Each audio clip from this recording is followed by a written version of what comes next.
হারোয়ার তৃণমূল কংগ্রেস প্রার্থী মুফতি আব্দুল মতিনের সমর্থনে কর্মী সভা অনুষ্ঠিত হল হারোয়ার স্বপ্নদ্বীপ ভবনে। শনিবার বেলা 12টা নাগাদ শুরু হয় কর্মী সভা, শেষ হয় দুপুর 1:30টা নাগাদ। হারোয়া অঞ্চলে তৃণমূল কংগ্রেস কর্মীরা উপস্থিত ছিলেন কর্মী সভায়।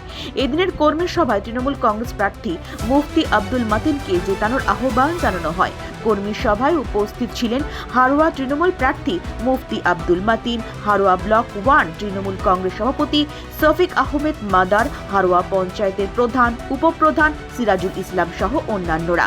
মুফতি আব্দুল মতিন 1.5 লাখ ভোটে জিতবে, এমনটাই দাবি করেন ব্লক সভাপতি শফিক আহমেদ মাদার।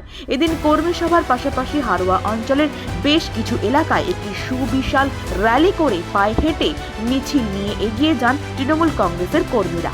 র্যালিতে পা মেলান তৃণমূল কংগ্রেসের প্রার্থী আব্দুল মতিন, সঙ্গে ছিলেন ব্লক সভাপতি শফিক আহমেদ মাদার। পথে চলতি মানুষের সঙ্গে শুভেচ্ছা বিনিময় করেন হারোয়া বিধানসভার তৃণমূল কংগ্রেস প্রার্থী আব্দুল মতিন। আপনার সন্তানকে মিশনে ভর্তি করতে চান? তাহলে অযথা সময় নষ্ট না করে ইসলামিক আদর্শে আপনার সন্তানের জন্য উপযুক্ত শিক্ষা পরিষেবা পেতে এবং আপনার সন্তানের উজ্জ্বল ভবিষ্যৎ গড়তে ভর্তি করুন জিডি স্টাডি সার্কেলের অন্তর্ভুক্ত চাঁদপুর আলিয়া একাডেমি মিশনে। উচ্চ মাধ্যমিক স্তরের এই মিশনে 5ম শ্রেণী থেকে 9ম শ্রেণী পর্যন্ত ভর্তি চলছে। ভর্তির জন্য স্ক্রিনে দেওয়া মোবাইল নম্বরে আজই যোগাযোগ করুন। তুলনামূলক কম খরচে যথাযথ পরিষেবা প্রদানের জন্য আমাদের প্রতিষ্ঠান প্রতিশ্রুতিবদ্ধ। একেবারে ঠাসা রুমের ভিতরে এই হারোয়ার যে এটা কোন পঞ্চায়েত হারোয়ার মেন হারোয়ার যে পঞ্চায়েত, সেই পঞ্চায়েত থেকে যে কটা বুথ, প্রত্যেকটা বুথ কর্মীদেরকে আমি দেখলাম। বোধহয় 18টা না 19টা 30টা বুথের সকলের সঙ্গে আমার কথা হলো।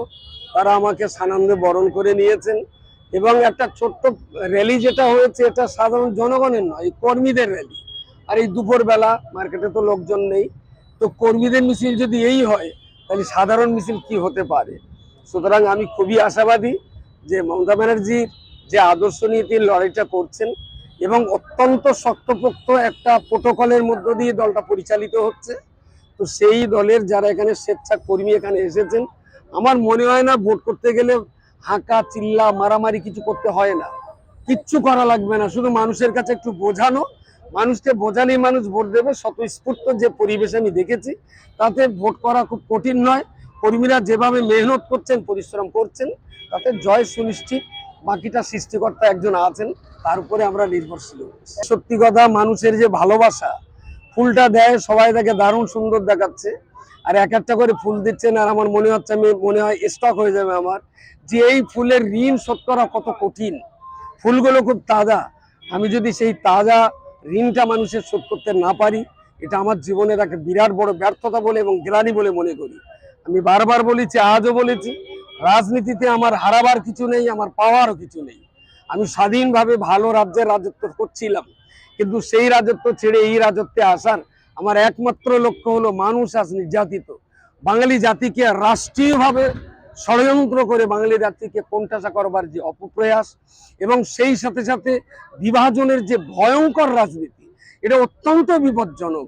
বাপ বেটার সঙ্গে যদি মিল মহব্বত না থাকে, দোকানদার খরিদ্দারের সঙ্গে যদি মিল মহব্বত না থাকে, মা বেটির সঙ্গে মিল মহব্বত না থাকে, পরিবার উন্নতি হয় না, ব্যবসা উন্নতি কখনো হয় না। তো আমাদের রাষ্ট্রে যারা বিভাজন সৃষ্টি করে গোটা দেশময় আগুন ঝরাবার চেষ্টা করছে, তাদের সেই আগুনে পানি দিয়ে নেভাবার মতো দক্ষতা যোগ্যতা যদি থেকে থাকে, সেটা টিএমসি তৃণমূল কংগ্রেস সুপ্রিমো মমতা ব্যানার্জি অভিষেক ব্যানার্জিদের রয়েছে। আমরা তাদের সৈনিক হিসাবে যা কাজ করছি, আর আমি তো ভালো সৈনিক না, আমি তো অল্প দিনের সৈনিক, আমার চেয়ে অনেক দাবি বেশি আমার নিচু স্তরের কর্মী যারা রয়েছেন তারাই।